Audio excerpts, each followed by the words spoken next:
ജില്ലയിലെ മികച്ച ജൈവ കർഷകനായി തിരഞ്ഞെടുക്കപ്പെട്ട എം.പി. കുഞ്ഞികൃഷ്ണന്റെ കൃഷിയിടത്തിൽ അതിശയോക്തികൾ യാഥാർത്ഥ്യമാണ്. ചെങ്കല്ല് വെട്ടി ഉപേക്ഷിച്ച 4 ഏക്കറോളം സ്ഥലത്താണ് ഇദ്ദേഹത്തിന്റെ ജൈവ കൃഷി. ആലക്കാട്ടെ എം.പി. കുഞ്ഞികൃഷ്ണന്റെ കൃഷിയിടത്തിൽ അതിശയോക്തികൾക്ക് സ്ഥാനമില്ല. ഇവിടെയെല്ലാം പച്ചയായ യാഥാർത്ഥ്യങ്ങളാണ്. മഴക്കാലത്ത് വെള്ളം കെട്ടിക്കിടക്കുന്ന ഉപയോഗശൂന്യമെന്ന് കരുതിയ ചെങ്കൽപ്പണ ഇന്ന് പൊന്നുവിളയുന്ന കൃഷിയിടമാണ്. തെങ്ങ്, മാവ്, പ്ലാവ്, റംബൂട്ടാൻ, സപ്പോട്ട, പേര, നെല്ലി, കുരുമുളക്, കമുക് എന്നിങ്ങനെ നീണ്ടുപോവുകയാണ് ഈ കൃഷിയിടത്തിലെ ദീർഘകാല വിളകളുടെ നിര. വളത്തിനായി കൃഷിയിടത്തിലുടനീളം കൊന്ന വച്ചുപിടിപ്പിച്ചിട്ടുണ്ട്. ഭാവിയിൽ ഇതിൽ കുരുമുളക് വളർത്താനാണ് ഉദ്ദേശിക്കുന്നത്.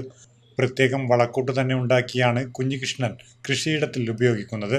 മഴക്കാലത്ത് പച്ചക്കറികൾ കുറവാണെങ്കിലും ചീര, വഴുതിന, പയർ, പപ്പായ, കുമ്പളം എന്നിവയെല്ലാം ഇവിടെയുണ്ട്. പലവിധ രോഗങ്ങളാൽ പൊറുതിമുട്ടി ജീവിക്കാൻ പ്രയാസപ്പെട്ട ഒരു സമയത്ത് പ്രകൃതി ജീവനത്തെപ്പറ്റി ആലോചിക്കുകയും അതിൽ ഞാൻ പോയി പങ്കെടുക്കുകയും അങ്ങനെ പ്രകൃതി ജീവനം തുടങ്ങാൻ വേണ്ടി തീരുമാനിക്കുകയും ചെയ്തു.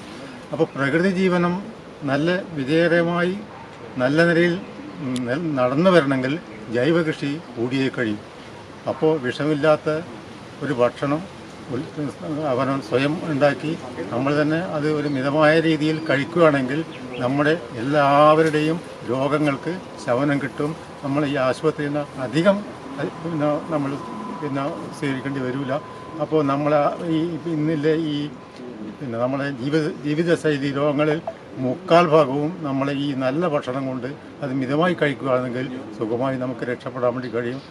നമ്മുടെ സ്വന്തം ആരോഗ്യം, സ്വന്തം സംരക്ഷണം നമ്മുടെ കടമ എന്ന നിലക്ക് ജൈവ കൃഷി തുടർന്നു പോകുന്നതാണ് നല്ലത്. കറിവേപ്പില, കാന്താരി, പച്ചമുളക്, വാഴ എന്നിവയെല്ലാം കൃഷിയിടത്തിൽ എല്ലായ്പ്പോഴും ഉണ്ടാകും. കൂടാതെ ഔഷധ സസ്യങ്ങളും ധാരാളമുണ്ട്. 77 വയസ്സായ കുഞ്ഞികൃഷ്ണന് അധ്വാനം തന്നെയാണ് സംതൃപ്തി. Network news, Karivellur.